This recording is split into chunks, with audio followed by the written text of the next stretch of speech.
Baik, Assalamualaikum warahmatullahi wabarakatuh. Perkenalkan kami dari kelompok 6 ingin mempresentasikan hasil kerja kelompok kami yang berjudul imperialisme. Sebelum memasuki pembahasan tentang imperialisme tersebut, izinkan saya terlebih dahulu untuk memperkenalkan anggota kelompok kami. Yang dimana ada saya sendiri Munardi Aljana, kemudian ada Daniel, ada Muhammad Alwi Al-Musarif, ada juga Aidil Aksar, Aulia Urrahman, Riona Rasya, dan terakhir Syahrafi Hazem. Baik, untuk slide pertama akan dibacakan oleh Riona Rasya. Imperialisme adalah fenomena yang kompleks dan kontroversial dalam sejarah dunia. Secara umum, imperialisme dapat didefinisikan sebagai kebijakan atau praktik yang dilakukan oleh suatu negara atau kelompok negara yang lebih kuat secara ekonomi, militer, dan politik untuk menguasai, mengendalikan, atau memperluas pengaruhnya ke negara atau wilayah yang lebih lemah secara ekonomi, militer, dan politik. Saya Alwi Al-Musarif menjelaskan tentang sejarah imperialisme. Imperialisme bukanlah sebuah fenomena baru dalam sejarah dunia. Sejak zaman kuno, banyak negara dan imperium besar telah menguasai dan mengendalikan wilayah-wilayah yang lebih lemah secara politik, ekonomi, dan militer. Contohnya adalah Kekaisaran Persia, Romawi, dan Mongol yang telah menguasai dan mengendalikan wilayah-wilayah yang luas pada masa lampau. Namun pada abad ke-19, imperialisme mengalami perkembangan dan perubahan yang signifikan pada saat itu. Negara-negara barat seperti Inggris, Prancis, dan Belanda mulai mengembangkan kebijakan imperialisme yang lebih agresif dan sistematif. Mereka menguasai dan mengendalikan wilayah-wilayah di Asia, Afrika, dan Amerika Latin melalui penjajahan, aneksasi, atau intervensi militer. Pada abad ke-20, Amerika Serikat, Jepang, dan Uni Soviet juga menjadi kekuatan imperialistik yang signifikan. Amerika Serikat menguasai wilayah-wilayah di Amerika Latin dan Pasifik, Jepang menguasai Korea dan sebagian dari Tiongkok, sementara itu Uni Soviet menguasai negara-negara di Eropa Timur dan Asia Tengah. Sekian, Assalamualaikum warahmatullahi wabarakatuh. Terima kasih pada moderator sudah memberikan saya sedikit waktu untuk menjelaskan. Di sini saya akan menjelaskan yaitu tentang karakteristik imperialisme. Karakteristik imperialisme memiliki beberapa karakteristik yang dapat diidentifikasi. Yang pertama, imperialisme biasanya dilakukan oleh negara atau kelompok negara yang lebih kuat secara ekonomi, militer, dan politik daripada negara atau wilayah yang menjadi sasarannya. Kekuatan ekonomi, militer, dan politik ini digunakan untuk menguasai, mengendalikan, atau memperluas pengaruh ke negara atau wilayah yang lebih lemah. Yang kedua, imperialisme seringkali dilakukan dengan cara penjajah atau anekasi. Negara atau kelompok negara yang lebih kuat akan menduduki atau menguasai dan mengendalikan wilayah yang lebih lemah secara politik, ekonomi, dan militer. Sedangkan pada masa anekasi, wilayah yang dianekasi menjadi bagian dari negara imperialis. Ketiga, imperialisme seringkali didorong oleh motif ekonomi atau kelompok negara yang lebih kuat akan mencari sumber daya alam atau pasar baru di negara atau wilayah yang lebih lemah. Motif ekonomi ini terkadang dilakukan untuk kepentingan perusahaan-perusahaan besar dan negara imperialis yang ingin menguasai atau mendapatkan sumber daya yang lebih murah. Dan yang terakhir, imperialis seringkali disertai dengan praktik realisme dan supresisme budaya. Negara atau kelompok negara yang lebih kuat seringkali merasa bahwa mereka memiliki hak untuk menguasai dan mengendalikan negara atau wilayah yang lebih lemah karena merasa bahwa mereka memiliki budaya ras atau agama yang lebih baik. Hanya ini yang dapat saya jelaskan. Saya kembalikan moderator. Jadi di sini saya akan menjelaskan tentang jenis-jenis imperialisme. Dikutip dari buku Seri Sejarah Jilid 1 Asia Afrika yang ditulis oleh Soebatarjo Berikut adalah jenis-jenis imperialismenya.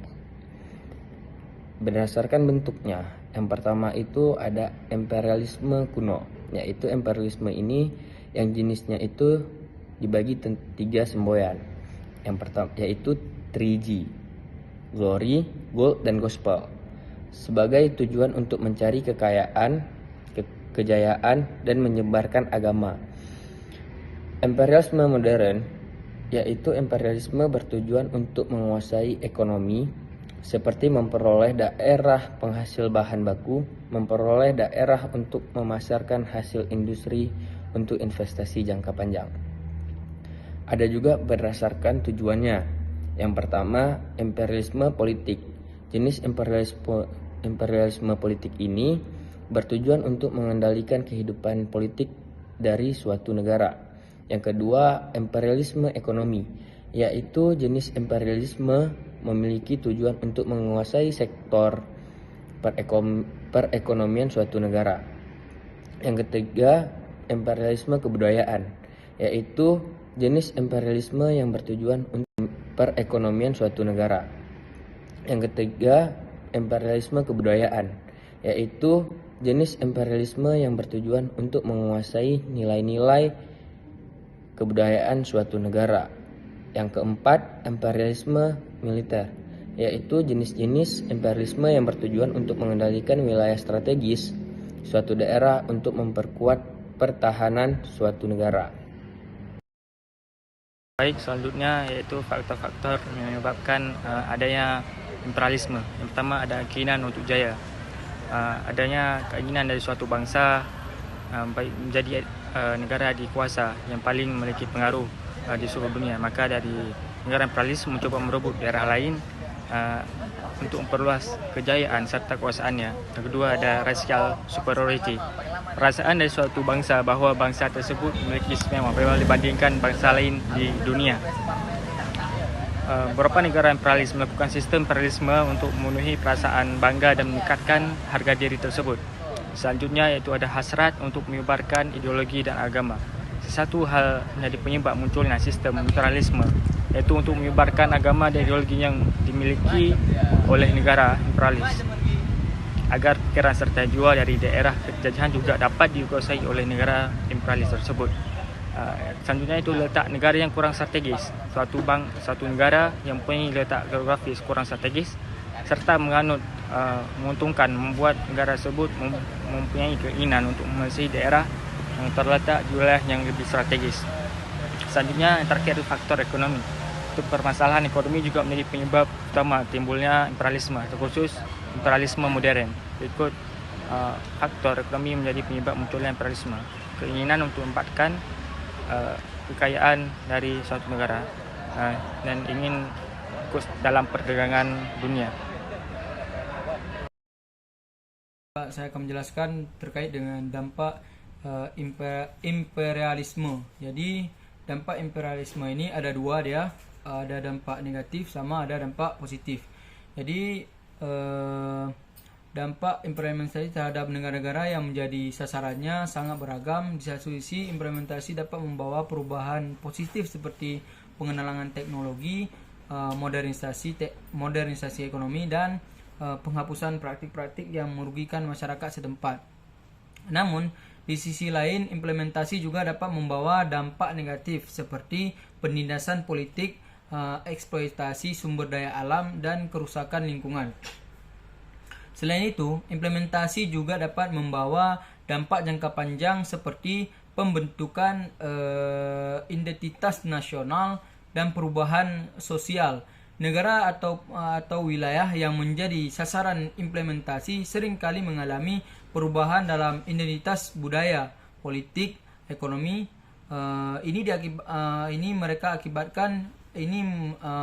Terjadi karena akibat campur tangan negara implementasi. Selanjutnya ada kritik terhadap imperialisme. Yang pertama, meskipun imperialisme telah membawa pengaruh signifikan dalam sejarah dunia, praktik imperialisme juga telah banyak dikritik. Kritik terhadap imperialisme terutama berfokus pada tindakan negara atau kelompok negara yang lebih kuat untuk menguasai, mengendalikan, atau memperluas pengaruh mereka ke negara dan wilayah yang lebih lemah. Yang kedua, beberapa kritikan berpendapat bahwa imperialisme adalah bentuk kolonialisme modern yang dilakukan oleh negara-negara barat untuk memperoleh keuntungan ekonomi dan politik di negara-negara berkembang.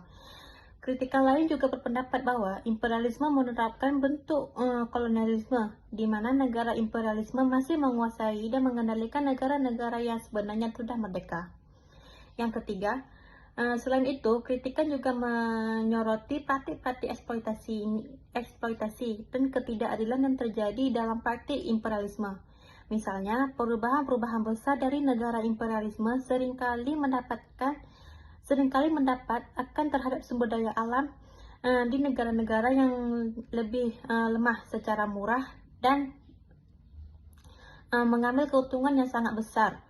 Sementara masyarakat seringkali ditinggalkan dalam kemiskinan. Dan terakhir adalah kesimpulan.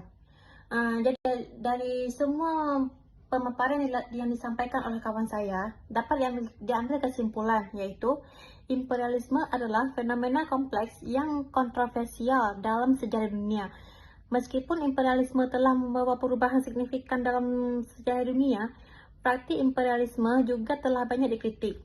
Dampak imperialisme terhadap negara-negara yang menjadi sasarannya dalam praktik imperialisme. Seiring dengan berkembangnya pemikiran global dan semakin banyaknya negara-negara yang merdeka, praktik imperialisme semakin dikecam dan dikurangi dalam skala global. Mungkin hanya ini yang dapat kelompok kami sampaikan. Lebih dan kurang kami mohon maaf. Wabillahi taufiq wal hidayah. Wassalamualaikum warahmatullahi wabarakatuh.